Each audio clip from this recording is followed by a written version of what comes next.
This video shows how to buy shares of Legrand SA, the global specialist in electrical and digital building infrastructures. Legrand trades on Euronext under the ticker LR.PA, and this content is for educational purposes only, not financial advice. To place a trade, you need a brokerage account. I use eToro as an example to illustrate the steps. After registering, you will need to verify your account, usually with an identity document, and add funds before buying.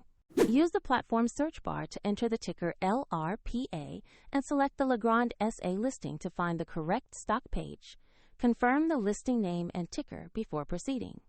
On the asset page, you will see basic company information and a price chart to review recent movement. Double-check the company name and LR.PA ticker to ensure this is the correct Legrand share. Click Invest or Buy, enter the amount you want to invest, then carefully review the order details and confirm the trade. If the market is closed, the order may be queued until the next session, and if there are insufficient funds, the platform will prompt you to add money before confirming. Your Legrand position will appear in your portfolio once the trade is executed or queued, where you can monitor it. A link to eToro is provided in the description if you want to visit their platform.